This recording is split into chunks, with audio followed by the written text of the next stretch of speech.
The magic is back. Welcome. I am Funny Godmother, aka Cheryl, and I am a designer, actress, author, gamer, woman of many talents. And we have resurrected my channel after migrating back from TikTok. And on my resurrection video, I asked folks, what questions would you like me to talk about? And one of the first questions I got is, how do you do so many things? So I figured that would be a perfect topic for our first video. And it's a complicated question because there's no one right answer. You know, I was lucky to grow up in a middle-class home and I had a pretty decent education, so that helps. And I certainly have some privilege too. But there are some things I think I can share that might be useful to other folks. And so there were a couple of things I wanted to talk about today. And one of them, one of the three things is about setting your own vision for yourself. I love variety. I love learning new things. And often when I see new technologies or I see new opportunities, I want to go to there. And people aren't necessarily inviting me there. They're not necessarily opening the door. Sometimes it happens, but many times in my career, they have not. And I have had to be the one standing up and saying, that's what I want to do. And I'm going to make it happen, even if people keep closing the door in my face over and over again. You know, for example, I was really interested in voice recognition ever since I worked on Disney Friends, a game for the Nintendo DS that had voice recognition. I was fascinated with how complex it was to try to localize the game into multiple languages and how, like, you could change one letter of one of the 20 words we recognized and it would ruin all of the recognition of all the other words. It was just like, and seeing the emotional connection people had to the characters when they could speak to them was amazing to me. But when I tried to interview for jobs with that experience, I was told, you do not have enough voice design experience to engage. Interviewed for jobs in Connect and was told, no, no, no, no, no. Even though not a lot of people had voice design experience in 2011. But you know what? Kept going, ended up on Windows Automotive and found myself in a situation where we needed voice design on the product. And I was the one with the most experience. Didn't have a ton of experience, but I did have some, and I had a ton of curiosity. So I stepped forward and said, you know what, I'm going to own voice design for this product, and I'm going to do what it takes to do that as well as possible. And, you know, the team gave me that space to do that along with the rest of my work. Yeah, it was extra work, and yeah, it was extra learning, and some of it was off hours, but that was what I wanted to do, and I set that vision for myself. And if you want to do a lot of things, one of the best situations you can find is a situation where you're learning on the job. You can also find situations where you're paying someone to teach you off hours, but if you can learn while you're on the job, oh my gosh, it's so much more effective. You have goals and you have people giving you immediate feedback, and it's just, and you have portfolio material, it's great. And that applies not just to like topics you want to work on, but, you know, management and leadership roles too. I've done similar things when I wanted to lead video game teams. I literally went to executive producers and said, I would like to be an associate producer because I'm already doing that work and I want to run teams. You know what they said? They said no. They said that I'd have to wait 4 or 5 years. But their opinion does not define your potential. We'll talk about that particular story more later because it was very popular on TikTok. But continued forward, found a role at another company that let me do the things I wanted to do. And I went on to become an associate producer just about a month after I got told no. And within a year, I was a producer, just full producer running multiple teams. You know, set the vision you want, work hard, learn, be humble enough to know that when you do get to where you want, you probably don't know a ton and you need to learn. So that's one way to get a career where you find a lot of variety, is setting that vision, going after it with energy, but then being humble enough to know that once you get there, you need to learn all of the things. Another thing, the second thing I want to talk to you about is always be growing. And it's kind of related, but you understand that a lot of the things like new technologies, we're making things up as we go along. Do you think that when I was working on one of the teams that made one of the few launch titles for the Nintendo DS, we knew anything about what we were doing? We did not. We didn't even have a development unit with 2 screens until like 5 months into the project. We learned as we went. We were curious. So the things you're going to do later in your career, you can't possibly be trained for necessarily early on. So get in the habit of assuming you're going to be learning all the time. At Microsoft, we always talked about growth mindset and fixed mindset. You need to have the growth mindset. Always be looking for the next thing you want to learn. Always be looking for the next thing that you want to add to your toolkit. And that can help you pick your next job or your next role within a company. When I chose my current role at the very large foundation I work for, one of the things I wanted to expand into was doing more of something that's called service design, which is when we don't so much focus on the UI.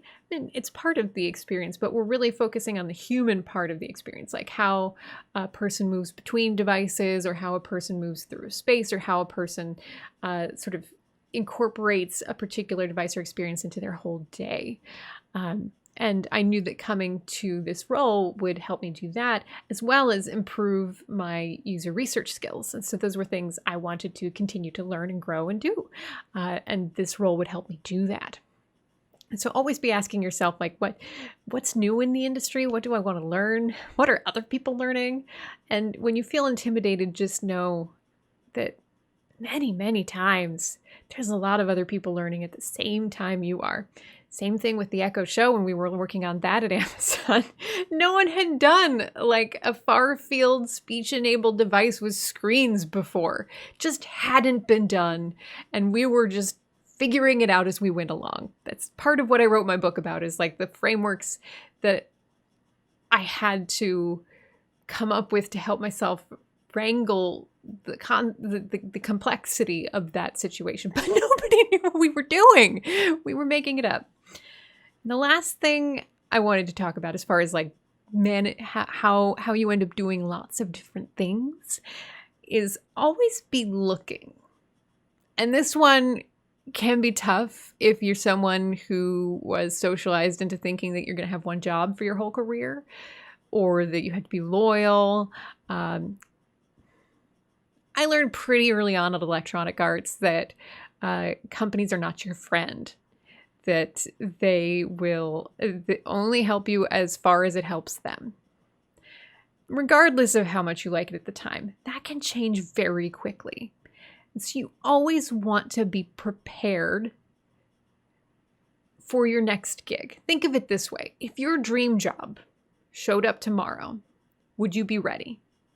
Would you have your resume ready? Would you have your portfolio ready?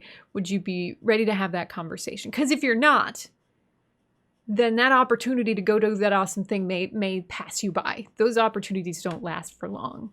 The opportunity to go work on the Echo Look was pretty time sensitive. And, it was lucky that my portfolio was in the state it was in when that opportunity came up. I have learned through being through some bad reorganizations at big companies and project cancellations where I thought everything was fine and awesome, that I always want to be looking. Now, I'll give myself some grace when I start a role, like 12 to 18 months where I'm not really heavily looking and I'm allowing myself to just exist in the role and just fully inhabit it. Unless something happens that makes me question the company's stability or the team's stability or safety, then I will. Then I may start looking a little bit earlier. But the average tenure at a lot of tech companies is 2 years, and so by that time, there's no reason not to be talking to companies, even if you don't have an active desire to leave. It's not disloyal. It's not it's just fine. This is what helps you make the active choice to stay, and it gives you information about what your value is in the market. And we're, best case scenario, you just come back feeling like, yeah, I'm still making the right choice, or you find out that there's a really good job for you elsewhere. So it's important to kind of keep your eye on what else might be out there. And some companies like Netflix actually encourage their employees to interview at other companies because it does. It gives you a sense of what else is out there. It keeps you kind of in touch with, also kind of keeps you able to communicate about your work effectively, especially for designers. That's really important. If you spend too many years at a company and you forget to document your work, and that's a painful problem to have. So if you want a career with a lot of variety, you need to be ready for the opportunities when they emerge, and you need to be ready to pivot when the project you thought was awesome turns out to be a garbage fire. And that means you're always kind of looking.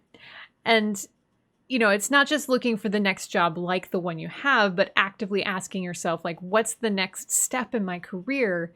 And what does that look like in the industry right now? Like, what are the job requirements for that role? Maybe I go and try to apply for that role and see whether or not I get any interest, see whether or not interviews go well for that role, and what else I might need. That can be an important step on your journey. But when you think about doing a lot of stuff, it's important not to compare your journey to anyone else's, because so much of it is timing and opportunity and being in the right place at the right time. I'm trained in a lot of things. I trained in computer science, I trained in human-computer interaction, and I trained for a year in grad school at the Entertainment Technology Center at Carnegie Mellon, where I did game design and location-based entertainment. So I had a lot of skills to draw from, which gives me that big basis. So, and another thing that I have going for me is, surprisingly, my acting career is actually really good networking. Like the Echo show, or the Echo look gig I got at Amazon was through a friend I had made in the Microsoft theater troupe, of all things. So that's, maybe that's the fourth bonus thing, is to really find the unexpected next opportunities. You might be needing to look outside your immediate team and your bubble, because that's where the really interesting things in life lie. But stay curious, stay imaginative, but if nothing else, remember that when you encounter rejection, their opinion does not define your potential. I have encountered plenty of rejection. I continue to encounter plenty of rejection, despite being a published author and a veteran of the industry. So just remember that everybody goes through that, and you have to see your own value and continue to chart that path forward. So that's how you chart a path through a career where you might do a lot of things. And a lot is not always better. If I had stuck to one thing, I might be at a higher leadership position, might be making more money. You could ask yourself a lot of things, but I value variety and I value learning. So this is the path I've chosen for now. And if you value those things too, hopefully this will help. So until next time, this is Funny Godmother signing off. Take care of yourselves, Magic Mafia. And if you have another question for me, pop it in the comments. See you on the next video. And don't forget to hit the subscribe button. See how I'm using correct YouTube terminology? It's almost like I'm learning, because learning's important.